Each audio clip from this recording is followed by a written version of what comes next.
I realized that although I was standing in the middle of a field, this was the ultimate closed door. Few people on Earth have ever witnessed the might of the United States Army bearing down on them.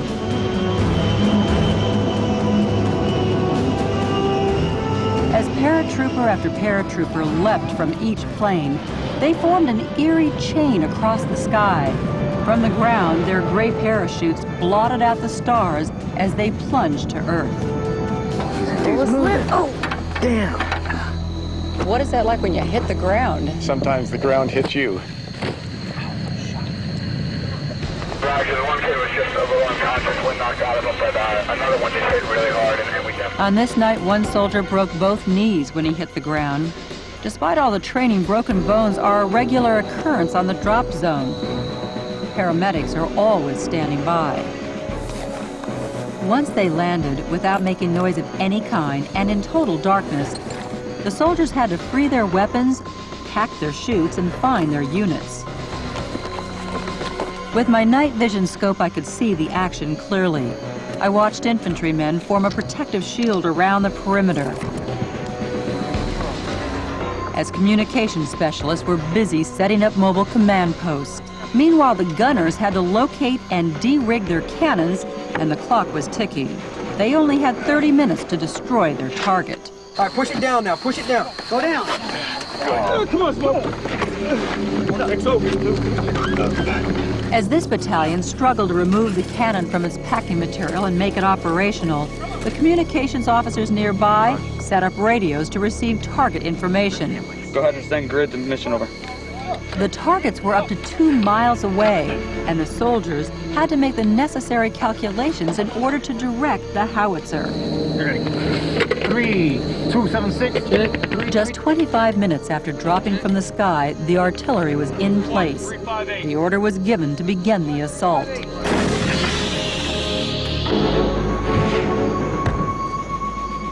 The first shot went astray, so they had to adjust their calculations. Surprisingly, the soldiers don't use computers. They do it the old-fashioned way with geometric rulers and plain old paper and pen.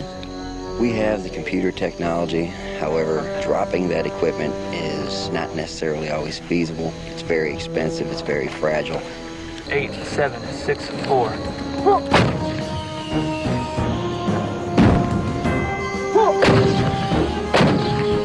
From my vantage point on the battlefield, I felt the earth shake as each cannon fired. I heard the sizzle in the air as each round exploded from the guns to seek its target.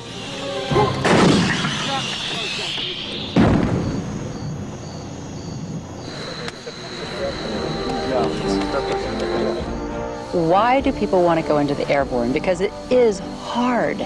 That's why they want to do it. There's nobody in the 82nd Airborne Division who's merely proud to be average. There's nothing easy about a night jump, and the people that do it are proud to do it for our country.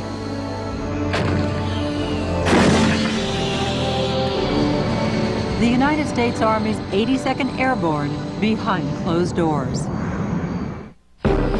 Coming up, from 14,000 feet above the earth, Joan goes over the edge with the U.S. Army's most elite team of skydivers. When Behind Closed Doors continues here on Behind Closed Doors with Joan Lunden continues here on A&E.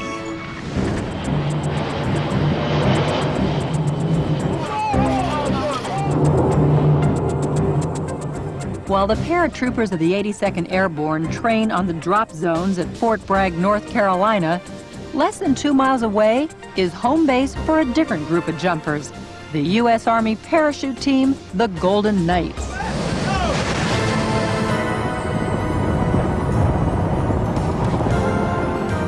The 80 men and 6 women who make up the Golden Knights are the U.S. Army's most elite parachute jumpers. Unlike the 82nd, theirs is a mission performed in the bright sunshine. Their breathtaking aerial formations and precision maneuvers wow audiences at air shows across the U.S.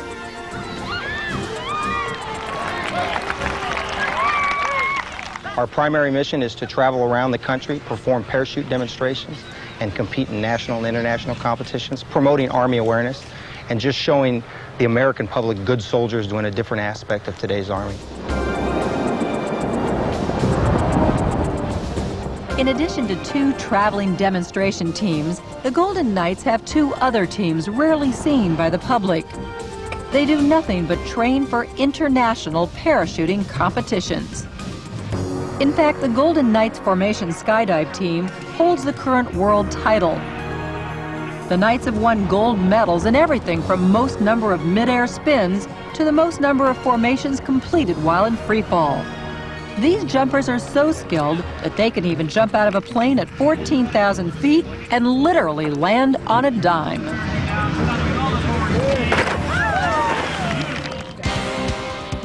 Going behind closed doors with this group, I was given special permission to jump.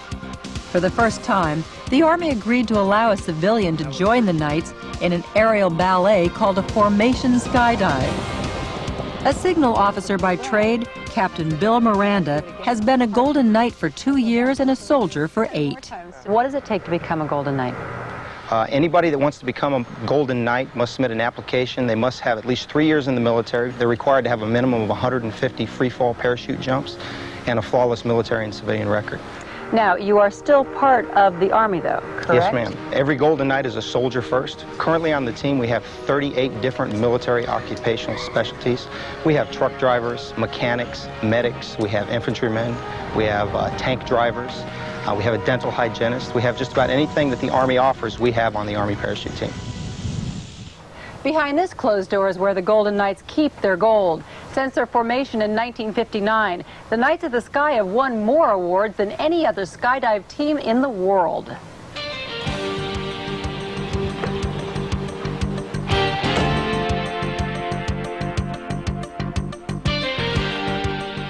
There's so many trophies. Yes, ma'am. This is actually about 40% of what the team has. The other 60% is in storage. Well, they don't look dusty. Who cleans all these? Actually, Joan, each year when we do our assessment and selection program in the fall, when new soldiers want to become actual Golden Knights, one of the tasks that they have is to clean each individual trophy in the room. Aha, to try to impress you all. And that's more of a rite of passage. All right. Next door to their dazzling trophy room is a very sobering place, the Memorial Room, where the Army pays tribute to their fallen teammates. The individuals on the top are former members of the Army parachute team who gave their lives in Vietnam during the Vietnam conflict. The individuals on the bottom were 8 individuals of the team parachuting fatalities that we've had over the past 40 years. And this wall here represents the gold demonstration team that had an aircraft crash in 1973, which resulted in a fatality of the entire team here in North Carolina. The men's faces were tangible evidence that there's always a risk when jumping from airplanes. I had to be very prepared for my first jump. 3,000, 4,000. Working with the paratroopers had taught me the basics of aircraft exits and landings. 2,000, 3,000. Now I needed advanced lessons in maneuvering while in free fall. To do that, I went to Fort Bragg's 25-foot-tall wind tunnel powered by giant jet engines. Behind these closed doors, the military's most advanced jumpers practice their moves. Since it's too loud to hear while inside the tunnel, I learned the basics of human flight in a classroom downstairs. What we have here is Sergeant Payne in a nice spread, stable, free fall body position. His elbows are at about 90 degrees. He can see his hands out and his peripheries. His knees are about shoulder width apart. His feet are maintaining between 45 and 90 degrees. I was taught that you must use your whole body to steer. A slight straightening of the back can raise or lower you. And a turn. Dip the shoulder in the direction you want to move, and that's the way you'll turn. Look that way, dip that shoulder, like looking over your shoulder, and you'll turn in that direction. So, in review, this signal here... Since communicating is difficult in the tunnel, the soldiers reviewed with me the hand signals we would use to communicate. Straighten. Straighten your back. Keep your back straight. This hand and arm signal here, Joan, means that we want you to check hands. Put them back out there in your peripheries. If your hands are too far out, I'm going to give you this signal here. Pull your hands back in a little bit. let's get you suited up in a jumpsuit and up into the wind tunnel. Okay, here we go. And this is it. For my first flight, I was anchored with a 4-foot piece of rope. The gale-force winds generated by the jet engines are dangerous. If I lost control, I could be propelled into the giant exhaust fans 3 stories above, causing injury or death. Although the tether helped keep me within my instructor's reach, it now felt like I was really flying. I was supported by a column of warm air. The 120-mile-per-hour wind was so strong it caused the skin on my face to actually vibrate.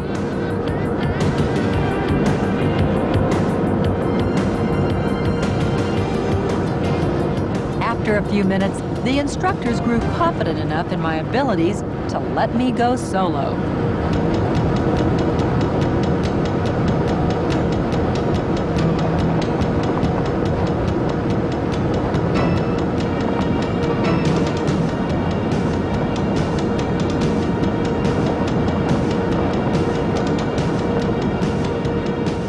It looked simple, but without the tether, it was very difficult to keep my balance. I eventually learned to steer my body where I wanted it to go, but then overconfidence caused me to overshoot. I got too close to the edge of the tunnel, lost my air, and crashed, narrowly missing our cameraman. The only thing to do, get right back in.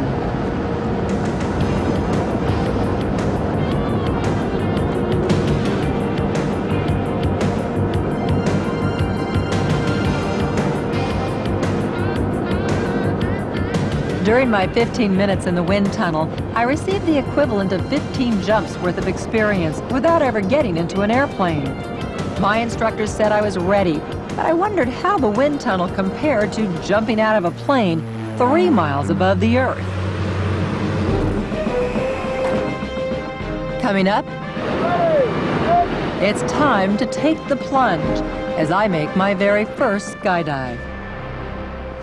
That's next when Behind Closed Doors continues here on